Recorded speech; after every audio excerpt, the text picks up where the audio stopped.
दायर की गई याचिकाओं पर शिक्षा विभाग को कोई जवाब नहीं मिल रहा है। वे जवाब नहीं दे पा रहे हैं। जवाब न देने पर हाईकोर्ट ने इन पर भारी जुर्माना लगाने की चेतावनी दी है। ऐसे में हम इस पर चर्चा करेंगे, लेकिन इससे पहले आपसे एक आग्रह है कि हमारे चैनल को जो भी अब तक सब्सक्राइब नहीं किए, कृपया कर हमारे चैनल को सब्सक्राइब कर दें ताकि हमारी हर खबर पहुँचे आप तक सबसे पहले। मामला क्या है? मामला इस पर हम लोग पहले भी बात किए थे और लोगों तक बताए थे, क्योंकि उस दिन तक हाई कोर्ट का ऑर्डर नहीं आ पाया था, इसलिए हम पूरी जानकारी नहीं दे पाए थे उस तरीके से जो ऑर्डर लिखा गया है।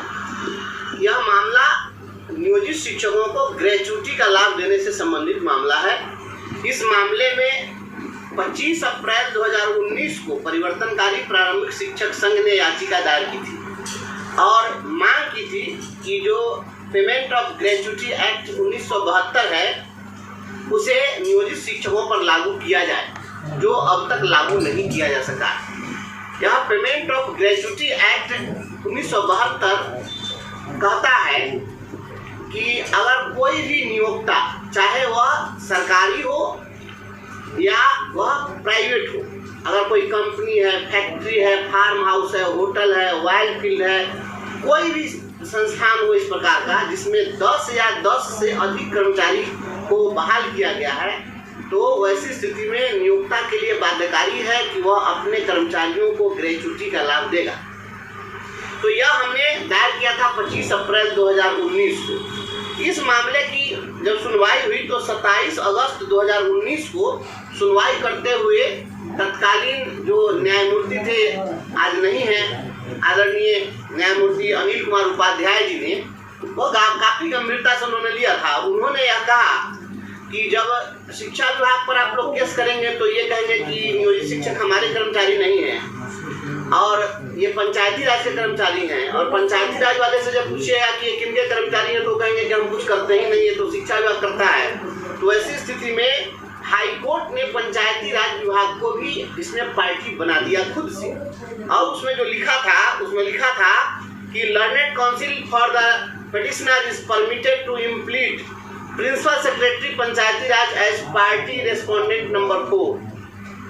The state is directed to file counter affidavit on behalf of the Principal Secretary Education as well as Principal Secretary Panchayati Raj. While filing counter affidavit, the respondents are required to consider the latest judgment of the Apex Court reported in 2019 6 SSC 103 put upon 23/9/2019। तो ये उस समय में उन्होंने पंचायती राज को party बनाया, और party बनाने के साथ ही उन्होंने सुप्रीम कोर्ट के एक जजमेंट को कोट करते हुए क्या कहा कि आप जवाबी हलफनामा दीजिए, और जवाबी हलफनामा शिक्षा विभाग भी देगा और पंचायती राज भी देगा। और हलफनामा दायर करते समय सुप्रीम कोर्ट का जो एक लेटेस्ट जजमेंट है, उस जजमेंट को ध्यान में रखते हुए आप जवाबी हलफनामा दायर करेंगे। ये हाई कोर्ट ने कहा था, कोई जवाब इनके पास नहीं था। वह एक तरह से कहिए कि सुप्रीम कोर्ट का जो जजमेंट था उसको लागू करने का ही वो एक ऑर्डर हो गया, क्योंकि जब कहा कि जवाब आप दीजिएगा तो इस चीज़ को ध्यान में रखते हुए दीजिएगा कि सुप्रीम कोर्ट ने क्या कहा। तो सुप्रीम कोर्ट ने जो जजमेंट दिया था, वो जिस जजमेंट की चर्चा की गई उसमें वह जजमेंट था नगर निगम के डेली वेजेज वर्कर से, कि नगर निगम के डेली वेजेज वर्कर चले गए थे कोर्ट में कि भाई हमको भी ग्रेच्युटी का लाभ दीजिए। तो ऑनरेबल सुप्रीम कोर्ट ने कहा कि नगर निगम के डेली वेजेज वर्कर को भी ग्रेच्युटी का लाभ आप दीजिए, और मिला। तो कोर्ट ने कहा कि जब आप डेली वेजेज वर्कर को, दैनिक वेतनभोगी को, नगर निगम के एम्प्लॉय को ग्रेच्युटी दीजिएगा और नियोजित शिक्षक को नहीं दीजिएगा, ये नहीं चलेगा। तो कहा कि इस फैसले को ध्यान में रखते हुए आप जवाबी हलफनामा दीजिएगा। सरकार कोई जवाब नहीं दे सकी। ये 2019 की बात है, 5 वर्ष बीत गए हैं, इतने दिनों में सरकार के पास कोई जवाब नहीं मिला। अब मामला फिर से जब खुला है, जब फिर कोर्ट ने इसकी सुनवाई शुरू की है, तो 15 अप्रैल को इसकी सुनवाई हुई है, और उस सुनवाई में कोर्ट ने क्या कहा है वो हम आपको बताते हैं। The order dated 27 August 2019 passed by coordinate bench of this court, that is to file counter affidavit in the present case on behalf of the Principal Secretary Education as well as Principal Secretary Panchayati Raj Department, Government of Bihar, Patna within a period of 3 weeks, keeping in view of the latest judgment of the Apex Court reported in 2019 6 SSC 103, and if the same is not complied, heavy penalties shall be imposed upon the respondent number 2 and 4.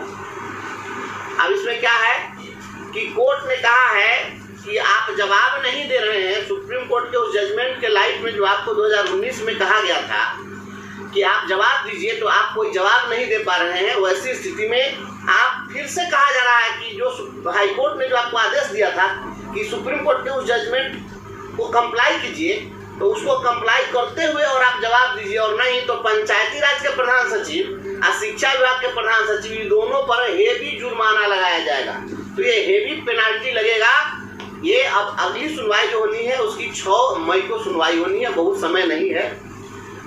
अब इसकी जब सुनवाई होगी तो इसके पहले इनको जाना पड़ेगा, तो ग्रेच्युटी लागू करके इनको कोर्ट में जाना पड़ेगा, और नहीं तो उस दिन इनकी फर्जियत होनी तय है, और हो सकता है कि उस दिन पेनाल्टी इन पर लग जाए। ये कोर्ट काफी सख्त है इस मामले में, कह दिया कि ये भी पेनाल्टी शैल बी इम्पोज्ड, तो भारी जुर्माना लगाने की बात की है। और अपने साथियों को हम बताना चाहते हैं कि जो the payment of gratuity act है, इस पेमेंट ऑफ ग्रेच्युटी एक्ट को आप लोग गूगल से आप लोग सर्च करिए और उसका पढ़िएगा। इसमें सेक्शन 4A इसका जरूर पढ़िएगा। ग्रेच्युटी की बात तो होगी ही, लेकिन ग्रेच्युटी के साथ साथ सेक्शन 4A को जब पढ़ेंगे तो इसमें लिखा है, जरा आपको मैं सुना देता हूँ कि कंपलसरी इंश्योरेंस, मतलब कि जब ग्रेच्युटी एक्ट लागू करेंगे तो ग्रेच्युटी एक्ट केवल ग्रेच्युटी की बात नहीं करता है, बल्कि यह अनिवार्य बीमा की बात करता है। जो GLI होता रहा है कर्मचारियों को पहले से समूह जीवन बीमा, वह जीवन बीमा का भी लाभ देना पड़ेगा। इसी ग्रेच्युटी एक्ट में वह भी लिखा हुआ है।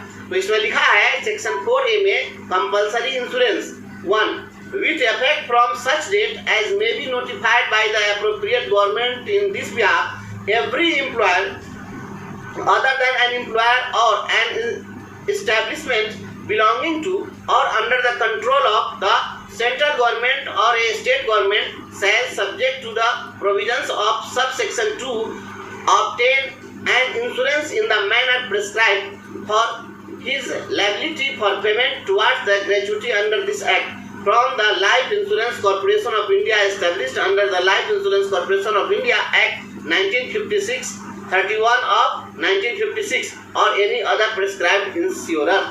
मतलब कि लाइफ इंश्योरेंस के माध्यम से सभी कर्मचारियों को इनको ग्रेच्युटी के साथ ही समूह जीवन बीमा का भी लाभ देना पड़ेगा, चाहे वह LIC से दे, चाहे दूसरा कोई ऐसी इंश्योरेंस कंपनी हो उसके माध्यम से दे। तो मतलब यह साफ है कि ग्रेच्युटी एक्ट अब लागू होगा। और इस मामले में आपको हम बता दें कि पिछले दिनों जब बहस हुई है तो उस बहस में हमारी ओर से सीनियर एडवोकेट ने रख दिया है वहां पर कि सुप्रीम कोर्ट में एक और केस गया था। वह केस था, वह निजी विद्यालय एसोसिएशन के द्वारा उसमें केस किया गया था। वह था आपको independent school federation of India, उसके द्वारा एक केस किया गया था। यह 2022 में हुआ है कि जो प्राइवेट स्कूल वाले हैं उस स्कूल के टीचर को भी ग्रेच्युटी का लाभ दिया जाए, और उस मामले में भी ऑनरेबल सुप्रीम कोर्ट ने आदेश दिया, क्योंकि आंगनबाड़ी सेविकाओं को भी ग्रेच्युटी का लाभ देने का पहले से आदेश और प्रोविजन भी है। तो कहा कि आंगनबाड़ी सेविका सहायिका को आप ग्रेच्युटी का लाभ दीजिएगा और शिक्षक को नहीं दीजिएगा, यह नहीं चलेगा। और यह ग्रेच्युटी का लाभ जो मिलना है, यह ग्रेच्युटी का लाभ आपके नियुक्ति के तिथि से मिलना है। इसमें ऐसा नहीं होगा कि ये आज से लागू करेंगे। अगर यह हाई कोर्ट ने अगर लागू करा दिया इसको, तो हमारी जितनी सेवा है पूरी सेवा इसमें काउंट होगी, और प्रत्येक 1 वर्ष के लिए 15 दिन की सैलरी जो हमारे रिटायरमेंट के डेट पर होगी, उस डेट के हिसाब से उसके दर से हमारा भुगतान होगा। प्रत्येक 1 वर्ष के लिए 15 दिन की सैलरी, मतलब प्रत्येक 2 वर्ष की सैलरी जो होगी तो उसके लिए 1 महीने का वेतन, इस हिसाब से पैसा मिलेगा। तो यह पेमेंट ऑफ ग्रेच्युटी एक्ट में जो 15 अप्रैल को सुनवाई हुई है, वह सुनवाई काफ़ी महत्वपूर्ण हुई है, और उसमें कोर्ट ने बहुत कड़ा रुख अख्तियार कर लिया है, क्योंकि इसमें जुर्माना लगाने की चेतावनी दे डाली है।